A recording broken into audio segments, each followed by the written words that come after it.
अस्सलाम वालेकुम। अच्छा, जो हमारा इसका जो नेक्स्ट टॉपिक है वो है एक्यूट ट्यूबुलर नेक्रोसिस। पहले हमने क्या पढ़ लिया, प्री पढ़ लिया, प्री रेनल एजोटीमिया पढ़ लिया, फिर उसके बाद हमने पोस्ट रेनल एजोटीमिया पढ़ लिया। अब जो थर्ड टॉपिक है वो हमारा एक्यूट ट्यूबुलर नेक्रोसिस। उस सब की डिटेल भी बता दी आपको, मेडिसिन से जो कुछ इंपॉर्टेंट पॉइंट्स थे वो भी हमने पढ़ लिए। और अब ये इंपॉर्टेंट, इन सब में से जो इंपॉर्टेंट है वो ये एक्यूट ट्यूबुलर नेक्रोसिस ही है। बेसिकली एक्यूट ट्यूबुलर नेक्रोसिस होता क्यों है?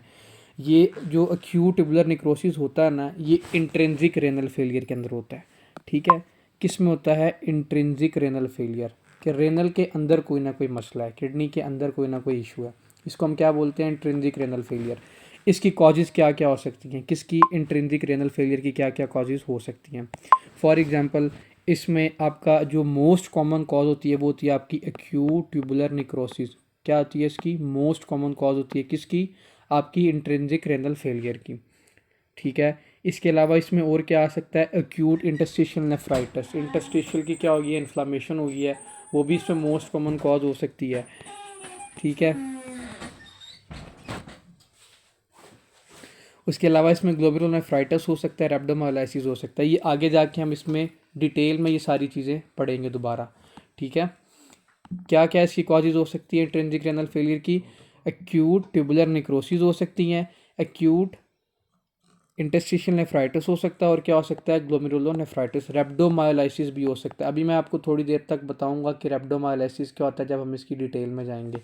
ठीक है, अब देखें, अब एक्यूट, सबसे पहले हम डिस्कस करेंगे एक्यूट ट्यूबुलर नेक्रोसिस। इसमें होता क्या है? इसमें ना दो कंडीशन ऐसी हैं जो आपकी एक्यूट ट्यूबुलर नेक्रोसिस का करवा सकती हैं।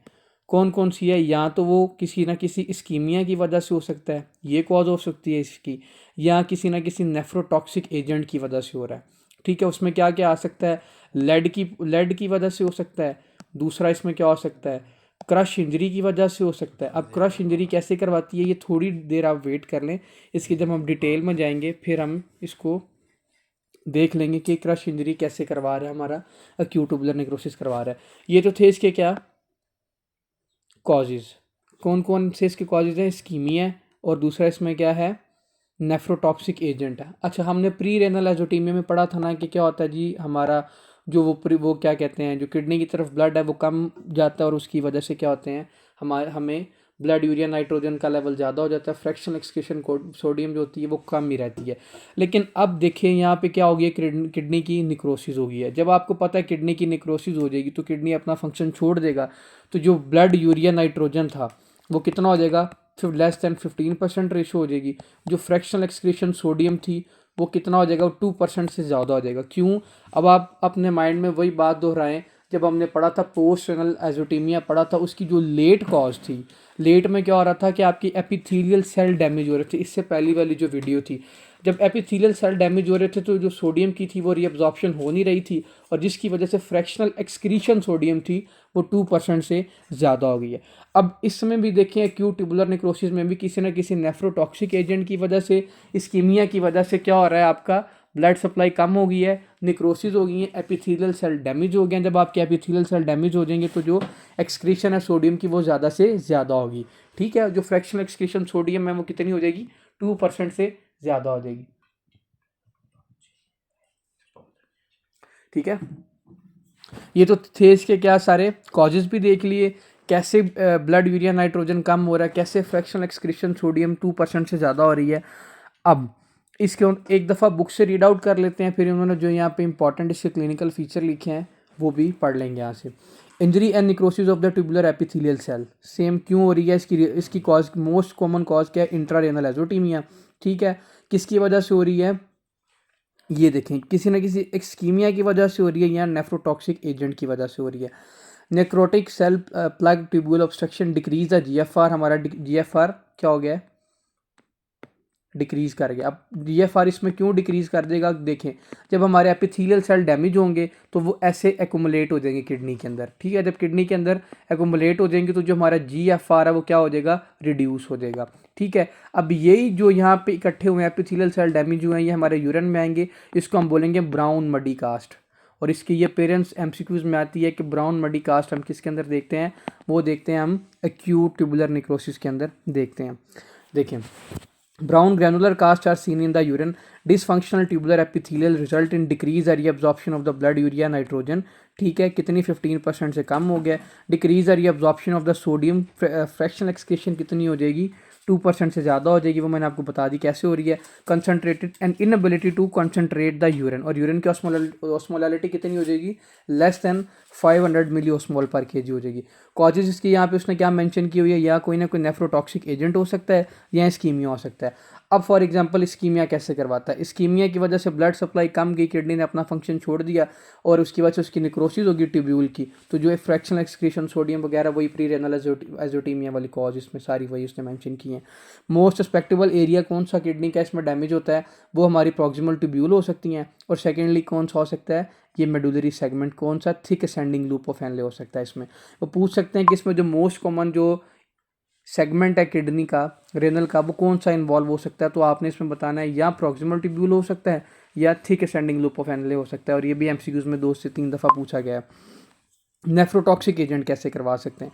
अब देखिए, नेफ्रोटॉक्सिक एजेंट में सबसे पहले जो आपकी मोस्ट लाइकली जो पार्ट इन्वॉल्व होता है वो सिर्फ प्रॉक्सिमल ट्यूब्यूल होता है, ना कि thick ascending loop of Henle. ठीक है, पहली बात इसमें. अब दूसरा इसमें ये होता है कि फॉर एग्जांपल मैंने आपको बताया था क्रश इंजरी होती है ना, जो क्रश इंजरी की वजह से क्या होता है आपका, फॉर एग्जांपल मैं आपको एक मिसाल देता हूँ कि पुलिस ने एक मतलब कि चोर को पकड़ा और उसको मारा, काफ़ी ज़्यादा मारा, और मारने की वजह से उसकी ना डेथ होगी. अक्सर ये वाला केस आप लोगों ने भी देखा होगा कि मारने की वजह से पुलिस ने उसको मारा और उसकी डेथ होगी. वो डेथ इस तरह होती है कि उसके मसल्स की ब्रेकडाउन होती है. जब मसल्स की ब्रेकडाउन होती है तो मायोग्लोबिन रिलीज़ होता है मसल से, और जब मायोग्लोबिन रिलीज़ होता है तो मायोग्लोबिन आपके लिए किडनी के लिए क्या होता है, टॉक्सिक होता है. किडनी को में जाके क्या करता है, डिपॉजिट हो जाता है. जब वो किडनी में डिपॉजिट हो जाता है तो किडनी अपना फंक्शन छोड़ देती है. इसीलिए उस पेशेंट के अंदर डेथ किस वजह से होती है, किडनी इशू की वजह से होती है. ये भी याद रखना, ये बहुत इंपॉर्टेंट एमसीक्यूज है. दूसरा किसकी वजह से हो सकती है, किसी ना किसी ड्रग हिस्ट्री की वजह से हो सकती है. For example aminoglycosides. अमाइनोग्लाइकोसाइड्स के अंदर क्या आते हैं, सबसे पहले आपको पता होना चाहिए अमाइनोग्लाइकोसाइड्स है क्या है. अमाइनोग्लाइकोसाइड हमारे क्या है, बेसिकली ये एक एंटीबायोटिक है. ठीक है, एंटीबैक्टीरियल है. इसका क्या मैकेनिज्म ऑफ एक्शन है, इसने किसको ब्लॉक करना होता है, 30S प्रोटीन को ब्लॉक कर देना होता है. जब इसने 30S प्रोटीन को ब्लॉक करना है तो प्रोटीन सही तरह बनेगी नहीं, डीएनए का स्ट्रक्चर नहीं बनेगा, आरएनए नहीं बनेगा, तो प्रॉपर बैक्टीरिया अपना फंक्शन परफॉर्म नहीं कर सकेगा. अब जो अमाइनोग्लाइकोसाइड है ना, इसमें भी मेनली टोब्रामाइसिन जो होता है, ठीक है, जेंटामाइसिन टोब्रामाइसिन की क्लास में आती है. मोस्ट लाइकली जो टोब्रामाइसिन होता है वो किस लिए, वो क्या करता है हमारे लिए, वो नेफ्रोटॉक्सिक एजेंट है. वो भी किडनी के अंदर एकोमुलेट हो जाता है, इसीलिए वो भी एक्यूट ट्यूबुलर निक्रोसिस करवा सकता है. जो हमारा लेड है, लेड कहाँ से हमें मिलता है, पेंट से मिलता है. ठीक है, जो पेंट्स की जो ये फैक्ट्री वगैरह में काम करते हैं, इंडस्ट्री में काम करते हैं, वो लेड, उनको लेड पॉइजनिंग हो जाती है, और लेड पॉइजनिंग आपकी क्या करवा देती है, एक्यूट ट्यूबुलर निक्रोसिस करवा देती है. ठीक है. अब देखें, जब किडनी हमारा फंक्शन ऑपरेट करना छोड़ गई है तो हम उसको ऐसे एजेंट्स देंगे, फॉर एग्जांपल उस पेशेंट के अंदर ना यूरिक एसिड का लेवल होने के चांसेस भी इंक्रीज़ होते हैं, तो हम ऐसे उसको मतलब ड्रग देंगे जो इस यूरिक एसिड के लेवल को कम करे. उसमें मोस्ट लाइकली कौन सा आ सकता है, एलिप्रोनोल आ सकता है. ठीक है, या उसको हम क्या देंगे, हाइड्रेशन, ज़्यादा से ज़्यादा फ्लूइड देंगे, क्योंकि इस्कीमिया भी तो इसकी कॉज थी ना, उसको ट्रीट करने के लिए. अब इसके हम एक दफ़ा क्लिनिकल फ़ीचर भी देख लेते हैं. इसके क्लिनिकल फ़ीचर क्या होंगे. क्लिनिकल फ़ीचर आपको मैंने ऑलरेडी वैसे पहले बता दिए. वही ब्लड यूरिया नाइट्रोजन इसमें डिक्रीज़ कर देगा, फ्रैक्शन एक्सक्रीशन सोडियम इसमें वो क्या इंक्रीज़ कर देगी 2% से, जीएफआर डिक्रीज़ कर देगा, ओलिगोयूरिया इसमें होगा. जो इसके हमने जो पहले प्री एक्यूट किडनी इंजरी के हॉलमार्क्स पढ़े थे ना, वो सारे इसमें होंगे. इसमें हम साथ में ना हाइपरकलीमिया भी देखते हैं. हाइपरकलीमिया क्यों देखते हैं, देखें, बेसिकली जो किडनी का नॉर्मल फंक्शन होता है उसने क्या करना होता है, सोडियम की रीअब्जॉर्प्शन करनी होती है, पोटाशियम और हाइड्रोजन की क्या करनी होती है, एक्सक्रीशन करनी होती है. ठीक है, अब देखें, जब किडनी काम करना छोड़ गया, सोडियम की बॉडी में रीअब्जॉर्प्शन नहीं होगी. ठीक है, इसीलिए तो हमारा जो फ्रैक्शनल एक्सक्रीशन सोडियम था वो 2% से ज़्यादा हो रहा था. ऐसे ही है, जब इसकी रीअब्जॉर्प्शन बॉडी में नहीं होगी, यूरिन में ज़्यादा से ज़्यादा जाएगा, पोटाशियम और हाइड्रोजन की क्या होगी, रिटेंशन होगी, तो हमारी बॉडी में मेटाबॉलिक एसिडोसिस और हाइपरकलीमिया हो सकता है. ये इसकी मेन रीज़न है. क्यों, क्योंकि हमारे एपिथेलियर ट्यूबुलर सेल्स डैमेज हो रहे हैं, जो सोडियम की क्या करवा रहे थे, रीअब्जॉर्प्शन करा रहे थे, और पोटाशियम और हाइड्रोजन को बाहर फेंक रहे थे किडनी से. ये सारे इसके क्लिनिकल फीचर हैं। ब्राउन मडी कास्ट देखते हैं, ओलिगोयूरिया देखते हैं, ब्लड यूरिया नाइट्रोजन एलिवेट करता है, क्रेटनिन भी इसमें एलिवेट कर जाता है, हाइपरकलीमिया भी इसमें हम देखते हैं, और एक्सक्रीशन सोडियम कितनी होगी, 2% से ज़्यादा होगी। इसको एक दफ़ा बुक से रीड कर लेते हैं, बुक पे क्या उन्होंने लिखा हुआ, कौन सी रॉकेट साइंस यहाँ मेंशन की हुई है।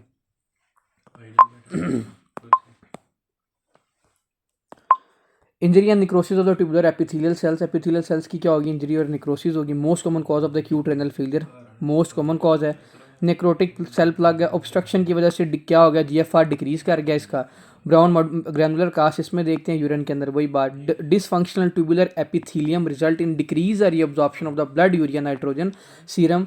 ये देखिए सारी वही बातें, उसने ब्लड यूरिया नाइट्रोजन डिक्रीज कर गया, फ्रैक्शनल एक्सक्रीशन इसमें कैसे इंक्रीज कर गया वो भी बता दिया। कंसनट्रेटेड यूरिन सही तरह नहीं बन रहा है, यूरिन की जो ऑस्मोलैलिटी है वो लेस देन 500 है, ठीक है। सारी वही बातें। कॉजेज हमने देख ली इसकी, यहाँ स्कीमिया हो सकता है, यहाँ नेफ्रोटॉक्सिक एजेंट हो सकती हैं। स्कीमिया कैसे करवाएगा, ब्लड सप्लाई को डिक्रीज करवा देगा, निक्रोसिस हो जाएगी ट्यूब्यूल की। प्री रेनल एजोटीमिया में भी सब कुछ यही होता था। और मोस्ट लाइकली कौन सा सेगमेंट इन्वॉल्व होता है, किडनी का प्रॉक्सिमल ट्यूब्यूल हो सकता है, thick ascending loop of thick ascending हो सकता है, ठीक है। नेफ्रोटॉक्सिक एजेंट कौन कौन से होते हैं, toxic agent result in necrosis of the tubule. Proximal tubule most likely इसमें इन्वॉल्व होता है। इसके माइनोग्लाइकोसाइड मैंने मोस्ट कॉमन कॉज मैंने आपको बता दी कौन सी हमारे लिए नेफ्रोटॉक्सिक ड्रग है, जेंटामाइसिन और टोब्रामाइसिन इसके अंदर आ सकती है। हैवी मेटल्स जिसमें लेड करवा सकता है, जो पेंट की इंडस्ट्री फैक्ट्री में काम करते हैं उनमें चांसेस होते हैं। मायोग्लोबिन यूरिया, कैसे मायोग्लोबिन यूरिया के वही जो मैंने आपको पुलिस वाली एग्जाम्पल दी थी, उसने मारा और उनकी डेथ होगी। क्रश इंजरी क्या करती है, आपके मायोग्लोबिन होती है डिपॉजिट हो जाती है और किडनी से एक्सक्रीट होना स्टार्ट हो जाते हैं। एथिलीन ग्लाइकोल करवा सकता है, ऑक्सैलेट रेसल भी करवा, रेडियो कंट्रास्ट डायन्यूरेट वगैरह। ट्यूमर लाइसिस सिंड्रोम भी करवा सकता है। अब ट्यूमर लाइसिस सिंड्रोम में क्या होता है, ट्यूमर लाइसिस सिंड्रोम में बेसिकली ये होता है कि आपके सेल की ना ज़्यादा से ज़्यादा क्या हो रहा है, सबसे पहले एक पेशेंट को कैंसर है, जब उस पेशेंट को कैंसर है तो उसमें ज़्यादा से ज़्यादा क्या होती है, डिवीजन होती है सेल्स की, ज़्यादा से ज़्यादा सेल बनते हैं। अब जब ज़्यादा से ज़्यादा सेल बनेंगे तो ज़्यादा से ज़्यादा सेल टूटेंगे भी। जब ज़्यादा से ज़्यादा सेल टूटेंगे, सेल के अंदर क्या होता है, पोटाशियम होता है, तो पोटाशियम का लेवल क्या हो जाएगा, इंक्रीज़ कर देगा। सेल के अंदर क्या होता है, हमारा यूरिक एसिड होता है, तो यूरिक एसिड का लेवल क्या करेगा, इंक्रीज़ करेगा। इसकी वजह से उसको हाइपरकलीमिया भी हो सकता है और हाइपर यूरिसीमिया भी हो सकता है। उसको ट्रीट करने के लिए हमने उसको क्या देना है, एल्यूप्रिनोल ड्रग देनी है, क्योंकि वो क्या करती है, हमारे यूरिक एसिड के लेवल को डिक्रीज करती है। और हाइड्रेशन देनी है। Are use prior to initiation of the chemotherapy to decrease the risk of the urate induce acute tubular necrosis.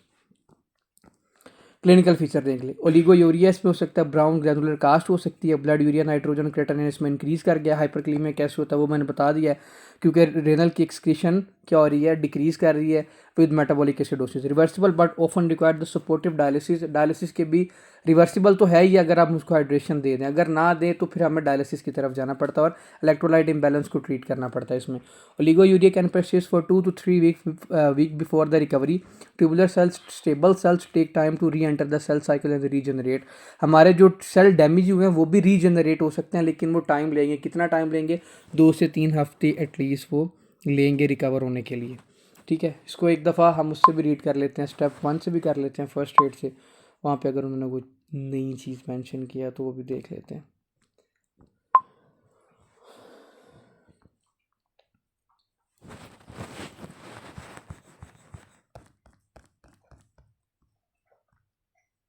Acute kidney injury, intrinsic renal failure. Tubules and interstitial acute tubular necrosis इसकी most common cause होती है। किसकी वजह से होता है, ischemia की वजह से हो सकता है, नेफ्रोटॉक्सिन की वजह से हो सकता है। एक्यूट इंटरस्टिशियल नेफ्राइटिस भी आपका क्या करवा सकती है, इंट्रिंसिक रेनल फेलियर। ये हमारा एक सेपरेट टॉपिक है, इसको हम थोड़ी देर बाद डिस्कस करते हैं।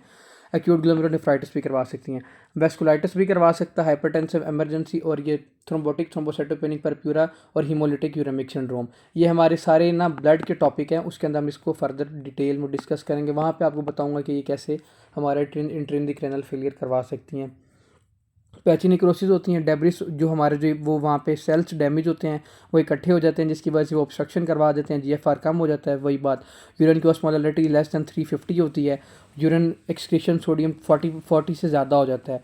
क्यों, क्योंकि हमारे एपिथेलियल सेल्स डैमेज हो रहे हैं। इसमें 2% से ज़्यादा, सेम वही इसमें भी रॉकेट साइंस। और blood urea nitrogen less than 15 होता है। कोई इसमें नई बात नहीं थी, कम ही लिखा था, ज़्यादा नहीं इसमें लिखा होता। ये हमारा टॉपिक था एक्यूट ट्यूबुलर नेक्रोसिस। अगर किसी का क्वेश्चन हुआ तो कमेंट सेक्शन में पूछ सकता है।